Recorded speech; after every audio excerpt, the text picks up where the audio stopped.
ಸಚಿವ MB ಪಾಟೀಲ್ ಅವರು counter ಅನ್ನ ಕೊಡ್ತಾರೆ. ಡಿಕೆಶಿ ನಾಯಕತ್ವ ಹೇಳಿಕೆ ಏನಿದೆ, ಸುದ್ದಿಗೋಷ್ಠಿಯಲ್ಲಿ ಆಡದಂತಹ ಮಾತು, ಅದಕ್ಕೆ ಸಚಿವ MB ಪಾಟೀಲ್ ಅವರಿಂದ ರಿಯಾಕ್ಷನ್ ಬಂದಿದೆ. ಹೈಕಮಾಂಡ್ ಇದೆ, ನಾವು ಅಲ್ಲಿ ಚರ್ಚೆ ಮಾಡ್ತೇವೆ. ಪಕ್ಷ ಸಾಮೂಹಿಕ ನಾಯಕತ್ವದಲ್ಲಿ ನಮಗೆ ನಂಬಿಕೆ ಇದೆ. ಸಿದ್ದರಾಮಯ್ಯ ಮಾಸ್ ಲೀಡರ್ ಅಂತಲೂ ಕೂಡ ಸಚಿವ MB ಪಾಟೀಲ್ ಅವರು ಹೇಳ್ತಾರೆ. ಹೈಕಮಾಂಡ್ ಇದೆ, ತಪ್ಪೇನಲ್ಲ. ಅವರು ಇಬ್ರು ನಾಯಕರೇ ನಮ್ದು. ಅವರಿಬ್ರು ನಾಯಕರು, ಸತೀಶ್ ಜಾರಕಿಹೊಳಿ ಅವ್ರ ನಾಯಕರು, ಪರಮೇಶ್ವರ್ ಅವ್ರ ನಾಯಕರು, ಇನ್ನು ಬಾಳ ಎಲ್ಲರೂ ನಾಯಕರು. ಎಲ್ಲ ನಾಯಕರು ಎರಡಲ್ಲ, ಇನ್ನು ನಾಲ್ಕು ಎಲ್ಲರಿದ್ದಾರೆ. ಪಕ್ಷ ಸಾಮೂಹಿಕವಾಗಿ ಒಬ್ಬ ವ್ಯಕ್ತಿಯ ಇದು ಅಲ್ಲ, ಇದು ಸಾಮೂಹಿಕ ನಾಯಕತ್ವದಲ್ಲಿ ವಿಶ್ವಾಸ ಇಟ್ಕೊಂಡ್ಬಂದಂತ ಕಾಂಗ್ರೆಸ್ ಪಕ್ಷ. ಅವರಿಬ್ಬರು DK ಶಿವಕುಮಾರ್ ಅವರು ಬಹಳಷ್ಟು ಇವತ್ತು ಪಕ್ಷಕ್ಕೆ ಕೊಡುಗೆಯನ್ನು ಕೊಟ್ಟಿದ್ದಾರೆ. KPCC ಅಧ್ಯಕ್ಷರಾಗಿ ಅವತ್ತು ದಿವಸ ಸಂಘಟನೆ ಮಾಡಿದ್ದಾರೆ. ಹೊಸ ಚುನಾವಣೆಯಲ್ಲಿ ಬಹಳ ಶ್ರಮ ವಹಿಸಿದ್ದಾರೆ, ಹಾರ್ಡ್ ವರ್ಕ್ ಮಾಡಿದ್ದಾರೆ. ಸಿದ್ದರಾಮಯ್ಯನವರ ವ್ಯಕ್ತಿತ್ವ ಇವತ್ತು ದಿವಸ ಅವ್ರು ಈಸ್ ಅ ಮಾಸ್ ಲೀಡರ್. ಇವತ್ತು ಜನ ಅವ್ರನ್ನ ನಂಬಿಕೊಂಡು ಅವ್ರನ್ನ ಮೇಲೆ ವಿಶೇಷವಾಗಿ ಬಡವರು, ಹಿಂದುಳಿದವರು, ರೈತರು ಇವರೆಲ್ಲರೂ ಕೂಡ ಸಿದ್ದರಾಮಯ್ಯನವರ ಒಂದು ಮುಖವನ್ನ ನೋಡಿ, ಅವ್ರ ಫೇಸ್ ನೋಡಿ ಕಟ್ಟಕಡೆಯ ಸಾಮಾನ್ಯ ಕಾರ್ಯಕರ್ತ. ಈ ಬಗ್ಗೆ ಮಾಹಿತಿಯನ್ನ ಕೊಡ್ತಾರೆ ನಮ್ಮ ಹಿರಿಯ ಪ್ರತಿನಿಧಿ ಆನಂದ್ ಬೈದನಮನೆ. ಇದೀಗ ನಮ್ಮ ಜೊತೆ ನೇರ ಸಂಪರ್ಕದಲ್ಲಿದ್ದಾರೆ. ಆನಂದ್, DCM DK ಶಿವಕುಮಾರ್ ಅವರ ಒಂದು 15-20 ದಿನಗಳ ಒಂದು ಅವರ ಮಾತುಕತೆ ಇರ್ಬೋದು, ಅವರ ಬಾಡಿ ಲ್ಯಾಂಗ್ವೇಜ್ ಇರ್ಬೋದು, ಅವರ ನಡೆಯನ್ನ ಗಮನಿಸ್ತಾ ಹೋದ್ರೆ ನಿಜಕ್ಕೂ ಅವ್ರು ಬಿಜೆಪಿಗೆ ಏನಾದರೂ ಹತ್ರ ಆಗ್ತಾ ಇದ್ದಾರಾ ಅನ್ನೋ ಪ್ರಶ್ನೆ ಮೂಡೋದು ಸಹಜ ಅಲ್ವಾ?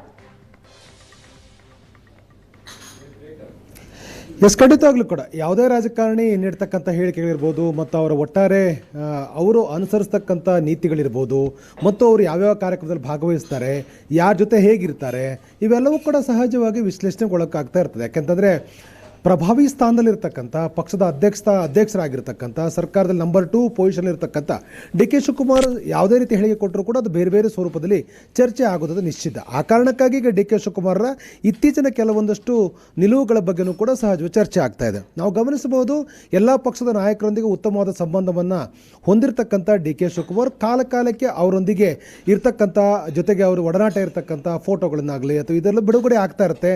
ಅವ್ರ ಜೊತೆ ಬಹಳ ಹೊತ್ತು ಸಮಯ ಸ್ಪೆಂಡ್ ಮಾಡಿರ್ತಕ್ಕಂಥ ಉದಾಹರಣೆಗಳು ಬಹಳ ಇದೆ. ಅದು ಆಡಳಿತಾತ್ಮಕವಾಗಿರ್ತಕ್ಕಂಥ ಕಾರಣಕ್ಕಾಗೋ ಅಥವಾ ರಾಜಕೀಯ ಕಾರಣಕ್ಕಾಗೋ ಅಥವಾ ವೈಯಕ್ತಿಕ ಕಾರಣಕ್ಕಾಗೋ ಅವರ ಚಟುವಟಿಕೆಗಳು ಮುಂದುವರೆದು ಈಗಾಗಲೇ ನಿನ್ನೆಯೂ ಕೂಡ ಅವರು ಅಮಿತ್ ಶಾ ಭಾಗವಹಿಸಿರ್ತಕ್ಕಂಥ ಏನು ಕಾರ್ಯಕ್ರಮದಲ್ಲೂ ಕೂಡ ಭಾಗವಹಿಸಿದ್ರು. ಇಶಾ ಫೌಂಡೇಶನ್ ಕಾರ್ಯಕ್ರಮದಲ್ಲಿ ಭಾಗವಹಿಸಿರ್ತಕ್ಕಂಥ DK ಶಿವಕುಮಾರ್ ಅವರ ಕ್ರಮದ ಬಗ್ಗೆ ಸಹಜವಾಗಿ ಚರ್ಚೆ ಆಗ್ತಾ ಇರ್ತಕ್ಕಂಥದ್ದು. ಪಕ್ಷದ ಅಧ್ಯಕ್ಷ ಆಗಿರ್ತಕ್ಕಂಥವರು ಸೈದ್ಧಾಂತಿಕವಾಗಿ ವ್ಯತ್ಯಾಸ ಇರುವವರ ಜೊತೆ ಹೇಗೆ ವೇದಿಕೆ ಹಂಚಿಕೊಂಡ್ರು ಅಂತಕ್ಕಂಥ ಚರ್ಚೆಗಳಿರುವಂಥದ್ದು. ಅದನ್ನೇ ಅವರ ಪಕ್ಷದ ಕೆಲ ನಾಯಕರು ಕೂಡ ಪ್ರಶ್ನೆ ಮಾಡುವಂಥದ್ದನ್ನು ಕೂಡ ಮಾಡಿದ್ದಾರೆ. ಹಾಗಾಗಿ ಇದು ದೊಡ್ಡ ಮಟ್ಟ ಚರ್ಚೆ ಆಗ್ತದೆ. DK ಶಿವಕುಮಾರ್ ಇತ್ತೀಚಿನ ನಡೆಗಳು ಅಂದರೆ ಉದಾಹರಣೆಗೆ ಜುಲೈ 31ರಂದು ಅವರು ಪ್ರಧಾನಿ ನರೇಂದ್ರ ಮೋದಿ ಅವರು ಭೇಟಿ ಮಾಡ್ತಾರೆ.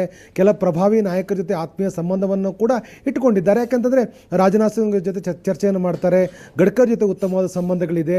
ಬೇರೆ ಅಂದರೆ ಇತ್ತೀಚೆಗೆ ಮೊನ್ನೆಯಷ್ಟೇ ಅವರು ದೆಹಲಿಗೆ ಹೋದಾಗ CR ಪಾಟೀಲ್ ಅವರ ನೀರಾವರಿ ಮಂತ್ರಿಗಳನ್ನು ಕೂಡ ಭೇಟಿ ಮಾಡಿದ್ರು. ಹೀಗೆ ಬೇರೆ ಬೇರೆಯವ್ರನ್ನ ಭೇಟಿ ಮಾಡಿದಾಗಲೂ ಕೂಡ ರಾಜಕೀಯವಾಗಿರ್ತಕ್ಕಂಥ ರೀತಿಯಲ್ಲಿ ಅದು ಬೇರೆ ಸಂದೇಶಗಳನ್ನು ಕೂಡ ಕೊಡ್ತಾ ಇದ್ರೂ ಕೂಡ ಈಗ ಅಂದರೆ ಸೈದ್ಧಾಂತಿಕವಾಗಿ ವ್ಯತ್ಯಾಸ ಇರತಕ್ಕಂಥ ಅಮಿತ್ ಶಾ ಅವ್ರ ಜೊತೆ ವೇದಿಕೆ ಹಂಚಿಕೊಂಡ ಬಗ್ಗೆ ಸಹಜವಾಗಿ ಈಗ ದೊಡ್ಡ ಮಟ್ಟ ಚರ್ಚೆ ಆಗ್ತಾ ಇರ್ತಕ್ಕಂಥ ಪಕ್ಷದ ಒಳಗಿರ್ತಕ್ಕಂಥ ಕೆಲ ನಾಯಕರು ಕೂಡ ಆಕ್ಷೇಪಿಸಿದ್ದಾರೆ.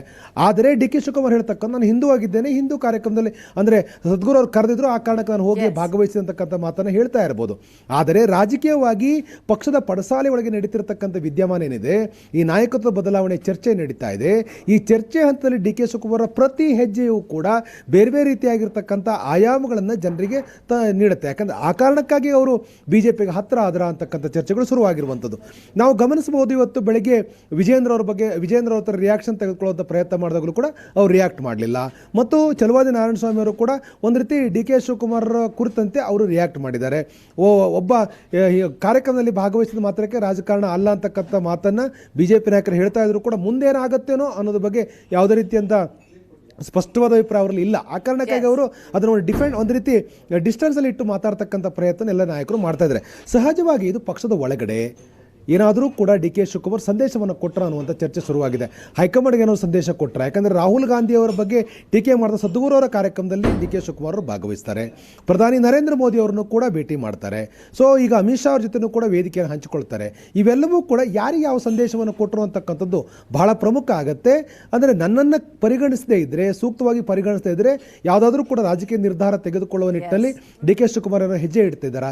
ಇಂಥ ಚರ್ಚೆಗಳು ಇರುವಂಥದ್ದು. ಆ ಕಾರಣಕ್ಕಾಗಿಯೇ ಈಗ ಸದ್ಗುರು ಅವರ ಕಾರ್ಯಕ್ರಮದಲ್ಲಿ ಡಿ ಕೆ ಶಿವಕುಮಾರ್ ಭಾಗವಹಿಸಿರ್ತಕ್ಕಂಥದ್ದು, ಅವರು ನಾನು ಹಿಂದೂ ಅಂತಕ್ಕಂಥ ಕಾರ್ಡನ್ನು ಪ್ಲೇ ಮಾಡ್ತಾ ಇರತಕ್ಕಂಥದ್ದು, ಕುಂಭಮೇಳದಲ್ಲಿ ಭಾಗವಹಿಸಿರ್ತಕ್ಕಂಥದ್ದು ಎಲ್ಲವೂ ಕೂಡ ಸಹಜವಾಗಿ ಚರ್ಚೆ ಕಾರಣ ಆಗ್ತದೆ. ಮಲ್ಲಿಕಾರ್ಜುನ್ ಖರ್ಗೆ ಅವರು ಕುಂಭಮೇಳದ ಬಗ್ಗೆ ಆಕ್ಷೇಪಾರ್ಹ ಮಾತನಾಡ್ತಾ ಇದ್ರು ಕೂಡ ಕುಂಭಮೇಳದಲ್ಲಿ ಡಿ ಕೆ ಶಿವಕುಮಾರ್ ಭಾಗವಹಿಸ್ತಾರೆ. ಅಮಿತ್ ಶಾ ಅವ್ರ ಜೊತೆ ಸೈದ್ಧಾಂತಿಕ ಭಿನ್ನಾಭಿಪ್ರಾಯಗಳಿದ್ರೂ ಕೂಡ ಅವ್ರ ಜೊತೆ ವೇದಿಕೆಯಲ್ಲಿ ಡಿ ಕೆ ಶಿವಕುಮಾರ್ ಭಾಗವಹಿಸ್ತಾರೆ. ಮೋದಿ ಅವ್ರನ್ನ ಆತ್ಮೀಯವಾಗಿ ಭೇಟಿ ಮಾಡ್ತಾರೆ, ಆತ್ಮೀಯವಾಗಿ ಮಾತುಕತೆಯನ್ನು ಕೂಡ ನಡೆಸ್ತಾರೆ. ಇನ್ನೊಂದು ಕಡೆ ಅವರು ಹಿಂದುತ್ವದ ಕಾರ್ಡನ್ನು ಕೂಡ ಪ್ಲೇ ಮಾಡ್ತಿದ್ದಾರೆ. ಹಾಗಾಗಿ ಇವೆಲ್ಲವೂ ಕೂಡ ರಾಜಕೀಯ ವಲಯದಲ್ಲಿ ಬೇರೆ ಬೇರೆ ಚರ್ಚೆಗಳಿಗೆ ಕಾರಣವಾಗಿರ್ತಕ್ಕಂಥದ್ದು. ಆದರೆ ಈ ಹಂತದಲ್ಲಿ ಡಿ ಕೆ ಶಿವಕುಮಾರ್ ಬಿಜೆಪಿ ಅಂದರೆ ಕೇಂದ್ರದ ಕಾಂಗ್ರೆಸ್ ನಾಯಕರಿಗೆ ಒಂದು ಸ್ಪಷ್ಟವಾದ ಅಭಿಪ್ರಾಯಗಳನ್ನು ಸ್ಪಷ್ಟನೆ ಕೂಡ ಕೊಟ್ಟಿದ್ದಾರೆ. ಅಂದರೆ ಯಾವುದೇ ಕಾರಣಕ್ಕೂ ನನ್ನ ನಿಲುವುಗಳು ಪಕ್ಷಕ್ಕೆ ಬದ್ಧವಾಗಿರುತ್ತೆ ಹೊರತು ಯಾವುದೇ ರೀತಿ ವ್ಯತ್ಯಾಸ ಇರೋದಿಲ್ಲ. ಕಾರ್ಯಕರ್ತರು ಕೂಡ ಈ ವಿಚಾರದಲ್ಲಿ ಅನಗತ್ಯವಾಗಿರ್ತಕ್ಕಂಥ ಗೊಂದಲಕ್ಕೆ ಒಳಗಾಗೋದು ಬೇಡ ಅಂತಕ್ಕಂಥ ರೀತಿಯಲ್ಲಿ ಸಮಜಾಯಿಷಿ ಕೊಡುವ ಕೆಲಸವನ್ನು ಕೂಡ ಡಿ ಕೆ ಶಿವಕುಮಾರ್ ಮಾಡಿದ್ದಾರೆ. ಆದರೆ ಒಟ್ಟಲ್ಲಿ ರಾಜಕೀಯ ವಲಯದಲ್ಲಿ ಒಂದಷ್ಟು ಚರ್ಚೆಗೆ ಪೂರಕವಾಗುವ ಹಾಗೆ ಡಿ ಕೆ ಶಿವಕುಮಾರ್ ಇತ್ತೀಚಿನ ನಡೆ ಇದೆ ಅನ್ನುವಂಥ ಮಾತುಗಳು ಬಹಳ ಪ್ರಮುಖವಾಗಿ ಚರ್ಚೆ ಆಗ್ತಾ ಇರುವಂಥದ್ದು. ಥ್ಯಾಂಕ್ ಯು ಅನಂತ್ ತಮ್ಮ ಮಾಹಿತಿಗಾಗಿ.